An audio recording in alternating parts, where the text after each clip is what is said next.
സംസ്ഥാനത്ത് മഴക്കെടുതിയിൽ ഇന്നും ഒരു മരണം. തൃശൂരിൽ വീടിന് മുകളിൽ മരം വീണ് യുവാവ് മരിച്ചു. സംസ്ഥാനത്ത് ശക്തമായ മഴ തുടരുകയാണ്. 5 ജില്ലകളിലാണ് ഇന്ന് റെഡ് അലർട്ട്.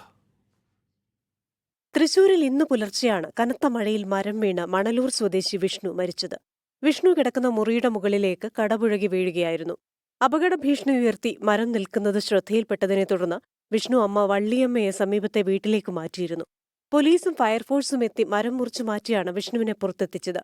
തൃശൂർ ജില്ലാ ആശുപത്രിയിൽ എത്തിച്ചെങ്കിലും മരണം സംഭവിക്കുകയായിരുന്നു. ശക്തമായ മഴയിൽ പലയിടത്തും വെള്ളക്കെട്ട് രൂക്ഷമാണ്. കോട്ടയം ജില്ലയുടെ കിഴക്കൻ മേഖലയിൽ ശക്തമായ മഴയാണ്. അതിരമ്പുഴയിൽ വീടിന്റെ മേൽക്കൂര ഇടിഞ്ഞു വീണു. പാലാരിവട്ടം, ഇടപ്പള്ളി ബൈപ്പാസ്, തൃപ്പൂണിത്തുറ എന്നിവിടങ്ങളിൽ വെള്ളക്കെട്ട് രൂക്ഷമായി.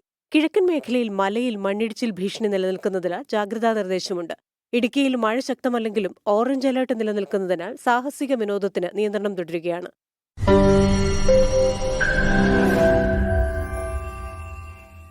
ലോകത്തെവിടെയായാലും ഏത് സമയത്തും 24 വാർത്തകളും ഓഗ്മെന്റഡ് റിയാലിറ്റി പാക്കേജുകളും എക്സ്പ്ലെയിനറുകളും വിശദമായി കാണാൻ ഞങ്ങളുടെ യൂട്യൂബ് ചാനൽ നിങ്ങൾക്ക് സബ്സ്ക്രൈബ് ചെയ്യാം.